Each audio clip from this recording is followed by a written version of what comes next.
ഒന്ന് സങ്കല്പിച്ചു നോക്കൂ.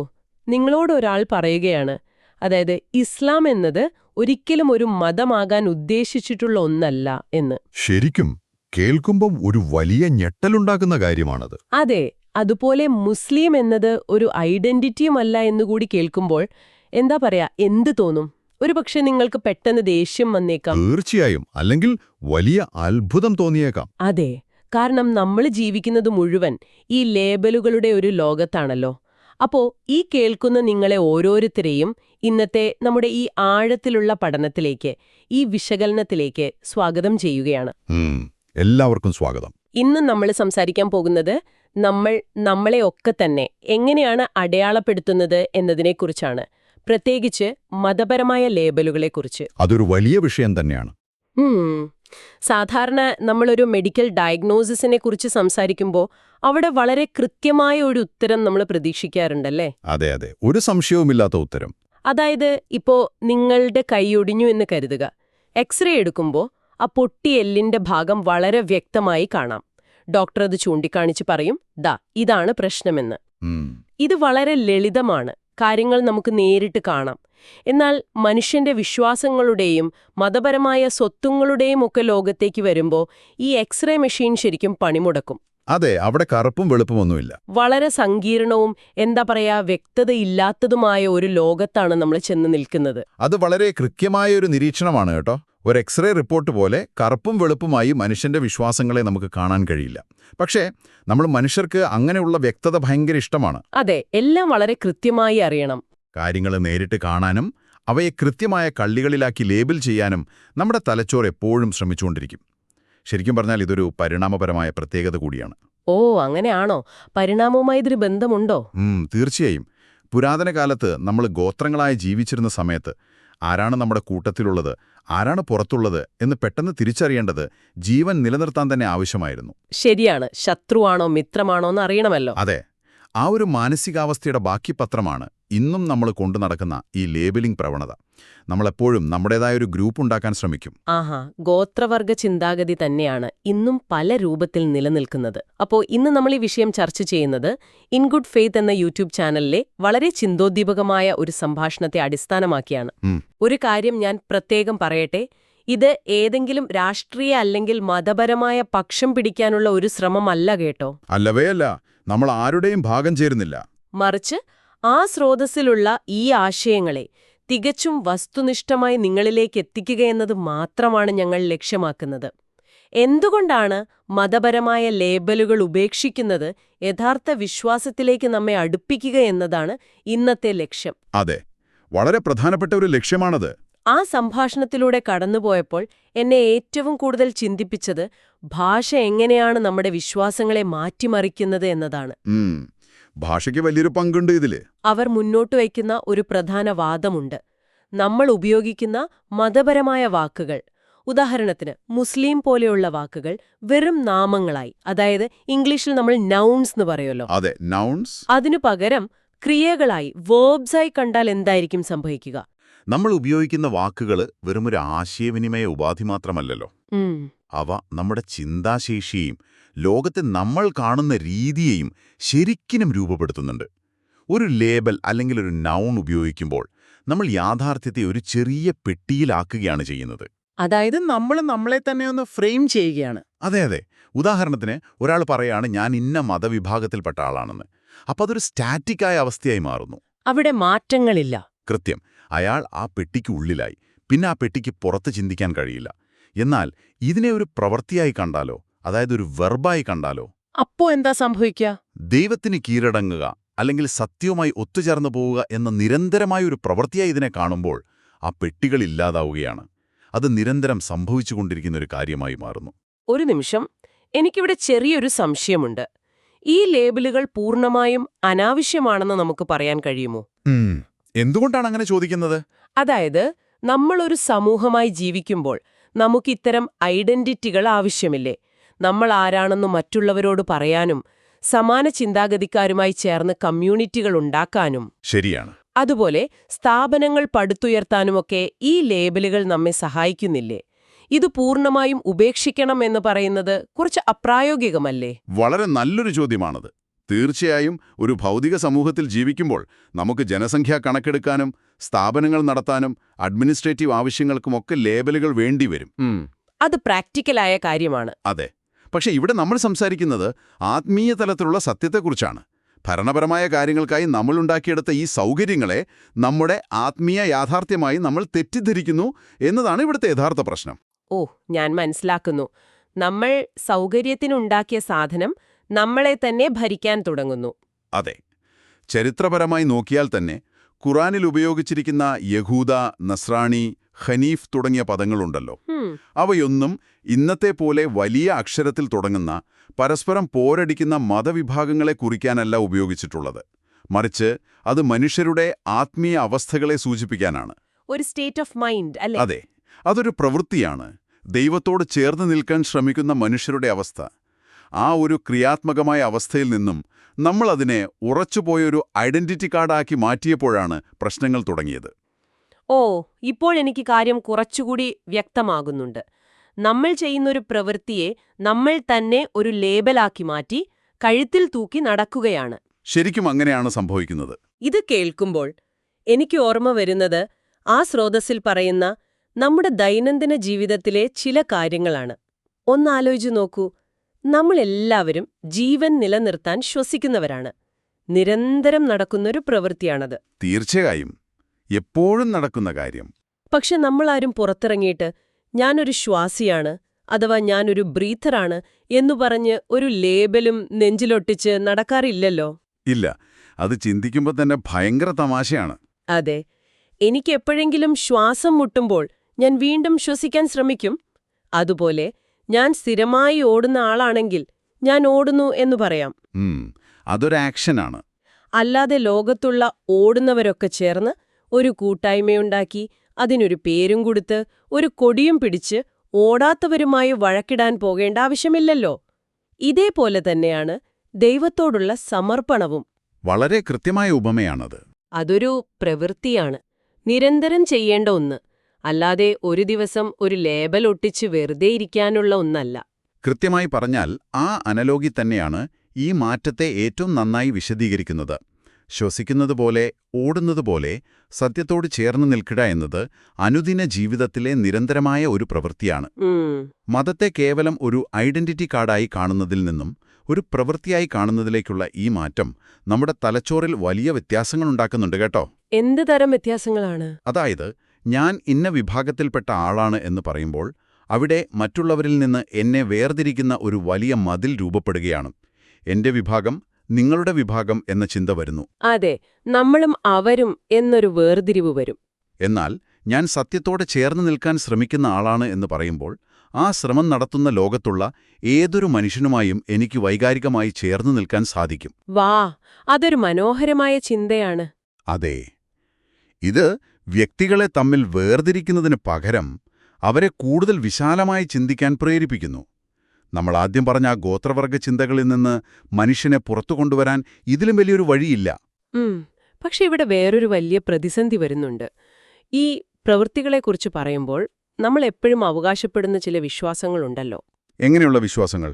അതായത്, ഒരാൾ പറയുകയാണ്, എനിക്കിതൊക്കെ വിശ്വസിച്ചാൽ മതി, എന്റെ മനസ്സിൽ ആ വിശ്വാസമുണ്ട് എന്ന്.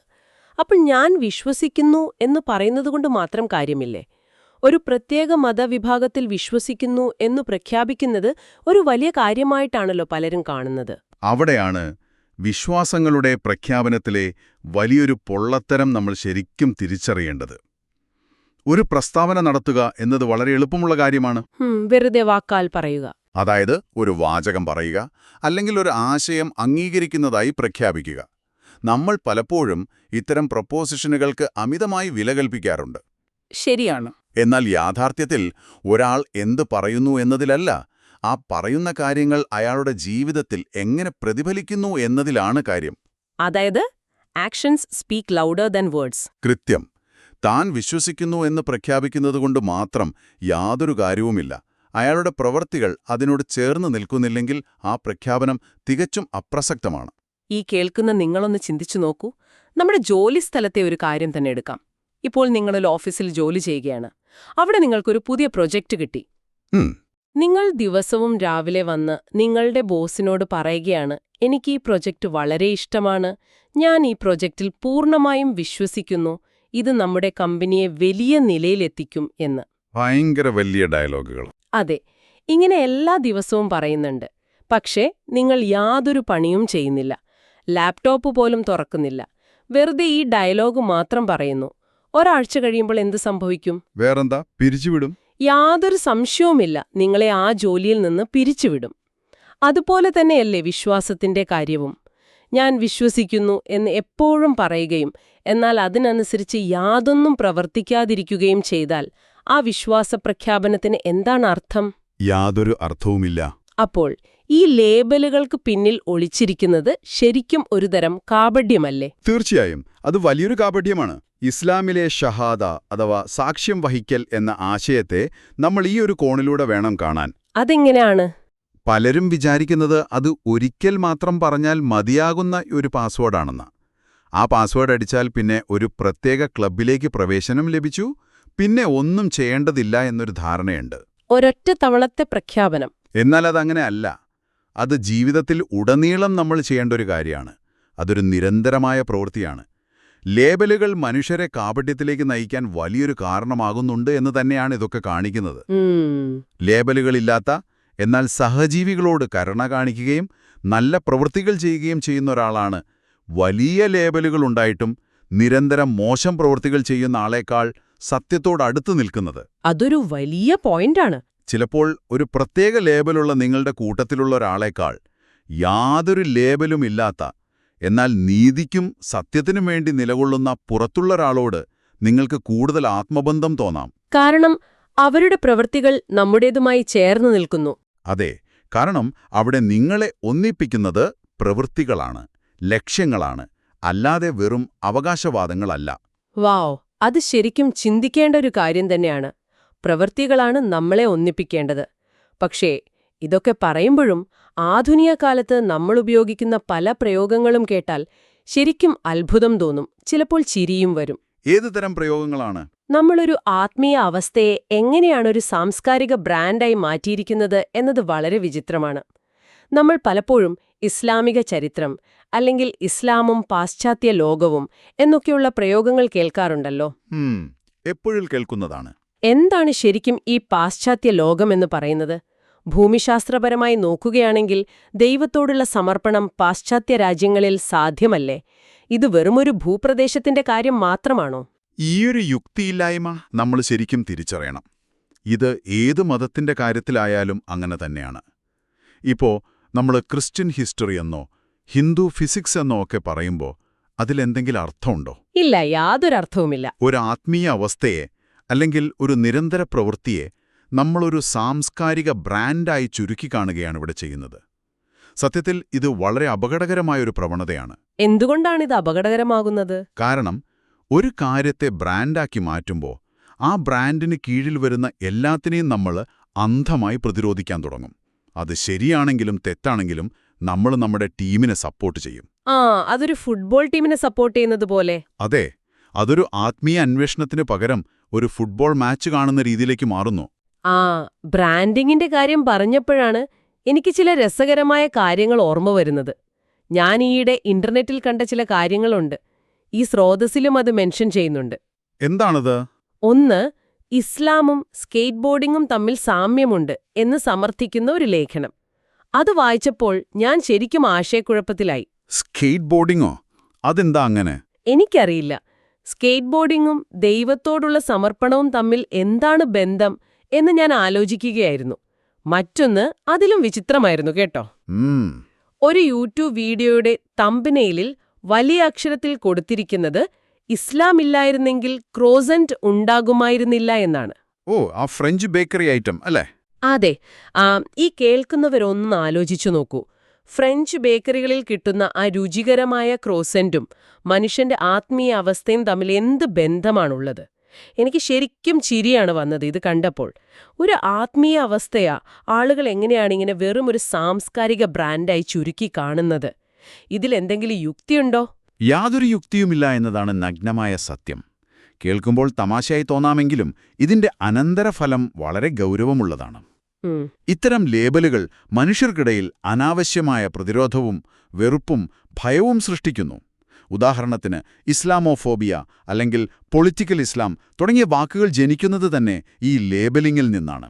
അതെങ്ങനെയാണ്? ഞാൻ നേരത്തെ പറഞ്ഞതുപോലെ ഇത് ദൈവത്തിന് കീഴടങ്ങുക എന്നൊരു നിരന്തര പ്രവൃത്തിയാണെങ്കിൽ ഒരാൾക്കെങ്ങനെയാണ് ആ പ്രവൃത്തിയോട് ഫോബിയ അഥവാ പേടി തോന്നുക? സത്യത്തോട് ചേർന്ന് നിൽക്കുന്ന പ്രവൃത്തിയോട് ആർക്കെങ്കിലും വെറുപ്പ് തോന്നുമോ? ഇല്ല, ഒരിക്കലുമില്ല. അവിടെ ആളുകൾ ഭയക്കുന്നത് ആ പ്രവൃത്തിയെയല്ല, മറിച്ച് നമ്മൾ നിർമ്മിച്ചെടുത്ത ആ സാംസ്കാരിക ബ്രാൻഡിങ്ങെയും അതിനോട് ചേർന്ന് നിൽക്കുന്ന രാഷ്ട്രീയത്തെയുമാണ്. ലേബലുകളില്ലാതാകുമ്പോൾ ഈ അനാവശ്യമായ ഭയവും പ്രതിരോധവും ഇല്ലാതാവുന്നു. പകരം എന്ത് സംഭവിക്കും? പകരം മനുഷ്യന്റെ യഥാർത്ഥ ലക്ഷ്യം നീതിയും സത്യവും കണ്ടെത്തുക എന്നതായി മാറുന്നു. ഓക്കെ, ഇത് വളരെ പ്രധാനപ്പെട്ട ഒരു പോയിന്റാണ്. അപ്പോ നമ്മൾ ഈ ലേബലുകളെല്ലാം മാറ്റിവെച്ചു എന്ന് കരുതുക. നമ്മളൊരു സാംസ്കാരിക ബ്രാൻഡിന്റെയും ആളുകളല്ല. പിന്നെ നമ്മളെങ്ങനെയാണ് മറ്റുള്ളവരുമായി സംവദിക്കുക? നമ്മളെങ്ങനെയാണ് സത്യം കണ്ടെത്തുക? ഞാൻ ചിന്തിക്കുന്നത് പഴയകാല പ്രവാചകന്മാർ എങ്ങനെയാണ് ഇതൊക്കെ കൈകാര്യം ചെയ്തതെന്നാണ്. അബ്രഹാം, മോസസ്, ജീസസ് തുടങ്ങിയവരൊന്നും ഇന്നത്തെ അർത്ഥത്തിലുള്ള ഈ ഐഡന്റിറ്റി കാർഡുകൾ പോക്കറ്റിലിട്ട് നടന്നിരുന്നവരല്ലല്ലോ. ശരിയാണ്, അവരങ്ങനെയല്ലായിരുന്നു. അവർ വെറുമൊരു സാംസ്കാരിക ബ്രാൻഡിന്റെ അംബാസഡർമാരായിരുന്നില്ല.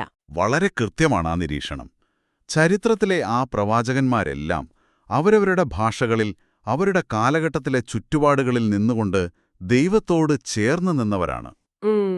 അവർ ഏത് ലേബലിലാണ് അറിയപ്പെടുന്നതെന്നല്ല, അവർ ഏത് ദിശയിലേക്കാണ് നടന്നത്, എന്ത് പ്രവൃത്തിയാണ് ചെയ്തത് എന്നതാണ് പ്രധാനം. ഇവിടെയാണ് സത്യം കണ്ടെത്തൽ എന്ന പ്രക്രിയ വരുന്നത്. അതെങ്ങനെയാണ്?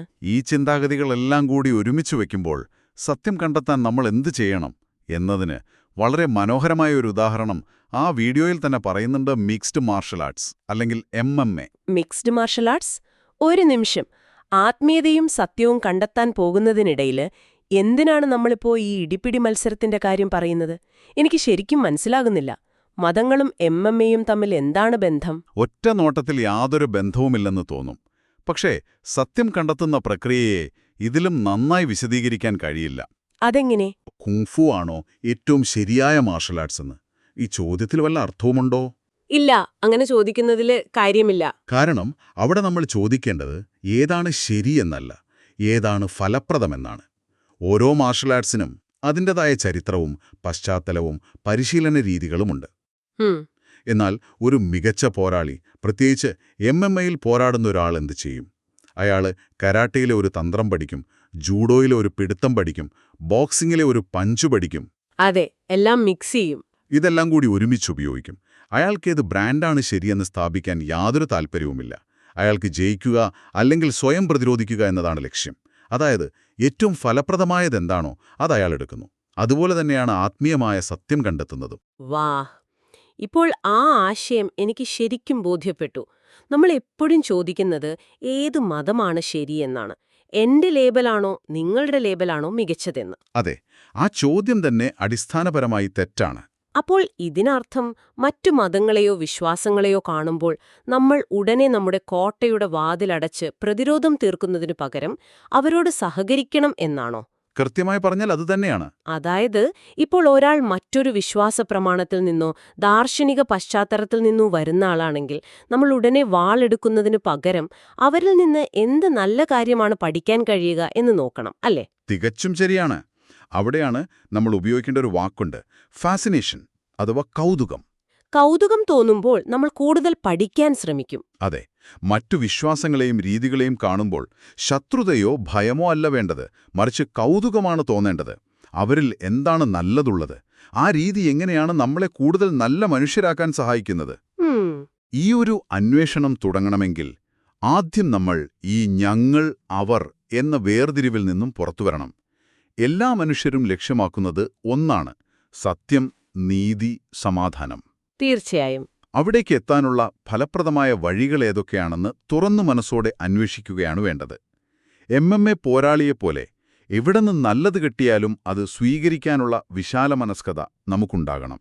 ഓക്കെ, ഇത് വളരെ ഇൻട്രസ്റ്റിംഗ് ആയിട്ടുള്ള ഒരു പോയിന്റാണ്.